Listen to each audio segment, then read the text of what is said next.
ఓం సాయిరామ్. సాయిబాబా భక్తులందరికీ నమస్కారం అండి.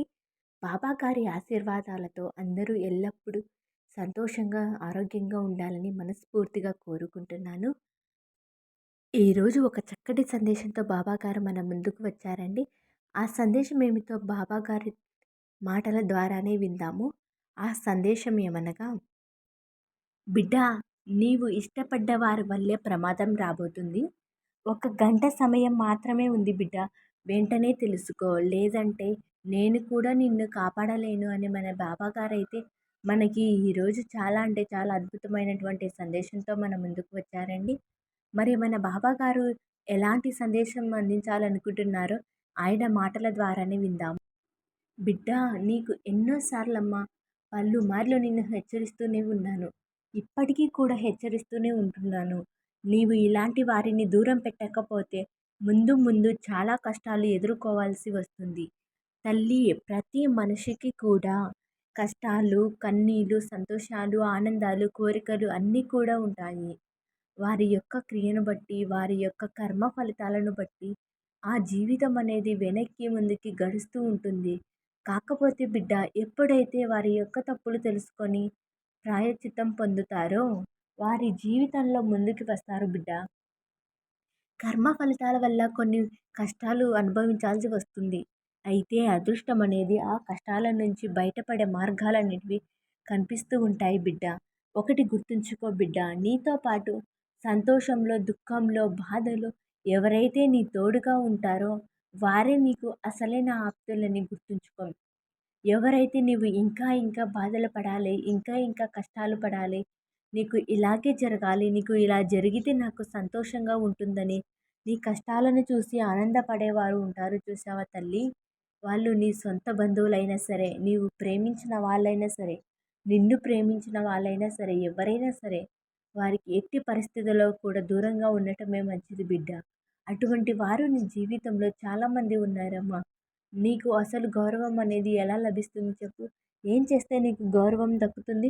ఏం చేస్తే నీవు ఎక్కాలనుకున్న శిఖరం నీకు కనిపిస్తుందో ఇప్పుడు నేను జాగ్రత్తగా చెప్తాను విను తల్లి.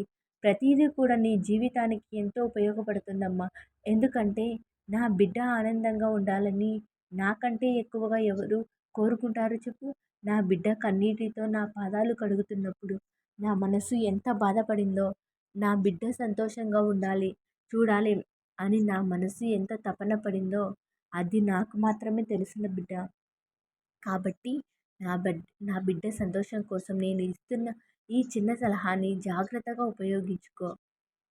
నేను చెప్పేది ఉపయోగించుకుంటే నీ జీవితం అనేది అందనంత శిఖరాన్ని ఎక్కుతావమ్మా. ఎవరైతే నిన్ను ఏడిపించారో, ఎవరైతే నిన్ను వెక్కిరించారో, ఎవరైతే నిన్ను దారుణంగా నువ్వు ఇలాగే ఎప్పుడు ఉండాలని హేళన చేశారో, ఎవరైతే నిన్ను తక్కువగా చేసి చూశారో వారందరికీ కూడా ఒక మంచి సమాధానం అవుతుంది.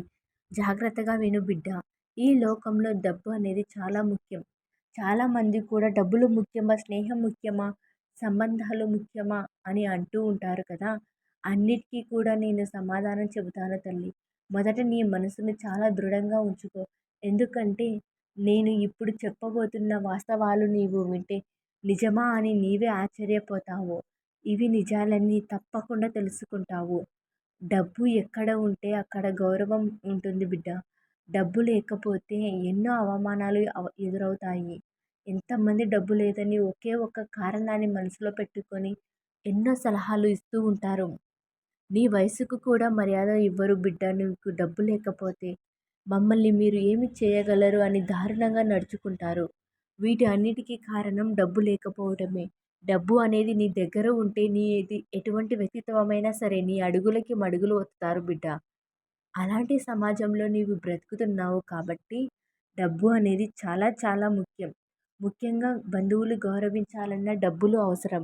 నీకు డబ్బు సంపాదించడం చేత కాకపోతే అడవిలోకి వెళ్ళి ఒంటరిగా సన్యాసిలాగైనా బ్రతుకు. కానీ డబ్బు సంపాదించడం చేత కానప్పుడు నీకు అది ఒక్కటే పరిష్కారం అని గుర్తుంచుకో బిడ్డ. నువ్వు తెలుసుకోవాల్సింది ఏమిటంటే డబ్బు సంపాదించే మార్గం ఏమిటో తెలుసుకో. ఎప్పుడైనా సరే మనస్సుకి అసలైన స్నేహితుడు ఎవరు అని నిన్ను అడిగితే స్నేహితులనో, బంధువులనో లేదనో ఇంకా ఎవరైనా సరే నువ్వు చెప్తూ ఉంటావు. కాబట్టి నీవు నమ్మలేని అసలైన వాస్తవం ఏమిటో చెప్పనా? నీకు అసలైనటువంటి స్నేహితుడు డబ్బే.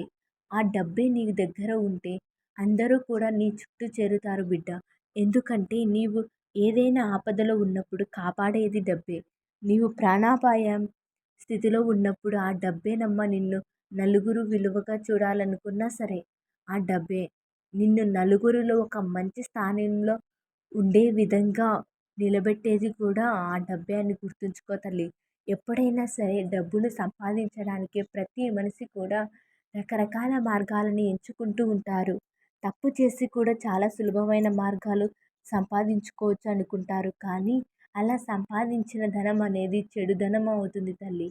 డబ్బు సంపాదించాలి కదా అని ఎదుటి వారిని నెత్తిన టోపీ పెట్టడం, ఎదుటి వారి దగ్గర దోచుకోవడం, ఎదుటి వారి దగ్గర డబ్బులు తీసుకొని వారికి ఇవ్వకుండా ధనవంతులుగా చలామణి అవుతూ ఉంటారు. ఇలా చెడు దారిలో సంపాదించిన ఎటువంటి ధనం కూడా ఎట్టి పరిస్థితుల్లో కూడా నిలవదని గుర్తుంచుకో తల్లి. ఆ ధనమే నీ దగ్గర ఉన్నట్లయితే ప్రతి ఒక్కరు కూడా నీ దరికి వస్తారమ్మా. నీవు ఎక్కడ ఉన్నా, ఎక్కడ కూర్చున్నా సరే అందరూ నీ చుట్టూ చేరుతూ ఉంటారు. ఆ డబ్బు నీ దగ్గర లేకపోతే వీరు నా బంధువులు, వీరు నా స్నేహితులు అని ప్రేమ, ఆప్యాయత, ఇష్టమని నువ్వు ప్రతి మనిషి వెనక కూడా నువ్వు తిరిగినట్లయితే వీడికి ఏమి పని పాట లేదా మా వెనక తిరుగుతున్నాడు అని అందరూ కూడా నిన్ను చీదరించుకుంటారు బిడ్డ. కాబట్టి ముందుగా నీ లక్ష్యం పైన దృష్టి పెట్టి డబ్బు ఎలా సంపాదించుకోవాలో అలాగే సంపాదించు. అలా సంపాదించిన డబ్బుని నీకు ఇష్టమైన వారి మీద ఖర్చు పెట్టుకో. అలా అయితే అందరూ కూడా నీ చుట్టూ ఉంటారు. ప్రేమ, ఆప్యాయతలు అన్నీ కూడా నీ చుట్టూ ఉంటాయమ్మా. నీవు డబ్బు సంపాదించుకున్నా, నీ దగ్గర ధనం లేకున్నా, నీవు ఎంతమంది దగ్గర వెళ్ళినా, ఎంతమంది నిన్ను నా వాళ్ళనుకున్నా సరే, వారు ఎప్పుడు కూడా నీకు ప్రమాదమే అవుతారు తల్లి. ఎప్పుడు కూడా పరాయి వాళ్ళే అవుతారు. నీవు ధనం సంపాదించకపోతే నీ కుటుంబంలో ఉన్నవారే నీకు విలువనివ్వరు. ఇది ఒక్కటి గుర్తుంచుకొని నీవు జీవితంలో ఏదైనా సంపాదించాలనుకుంటున్నావో ఆ లక్ష్యం పైనే దృష్టి పెట్టు. ఆ లక్ష్యం పైన దృష్టి పెట్టి ఆ లక్ష్యం వైపు పరుగులు పెట్టు. అలా పరుగులు పెట్టి ఉన్నత స్థానంలో ఉండు బిడ్డ. అప్పుడే అందరూ కూడా నీ వెంట వస్తారు. నువ్వు ఎవరు పెట్ట పరుగులు పెట్టినా వెంపర్లాడినా వీళ్ళు నావారు అనుకున్నా సరే ఎవరు కూడా నీకు ఏ పని పాట లేదని చులకనగా చూస్తారే తప్ప నీ ప్రేమను ఆప్యాయతను ఎవరు కూడా అర్థం చేసుకోలేరమ్మా. కాబట్టి నీవు జీవితంలో ఏది చేయాలో ఇప్పుడు చెబుతాను కదా. నీవు ఒక తండ్రి స్థానంలో ఉండి నిన్ను ఒక తండ్రిగా హెచ్చరించాను తల్లి. ఇక నుంచైనా సరే ఎవరిని కూడా నీ వాళ్ళు అనుకొని ఎక్కువగా నమ్మి మోసపోవద్దు. బాబాగారు మనకు ఒక చక్కటి సందేశాన్ని అందించారండి. ఈ సందేశం మీకు అందరికీ నచ్చిందని అనుకుంటున్నాను. ఓం సాయిరామ్. సద్గురు సాయినాథ్ మహారాజ్కి జై.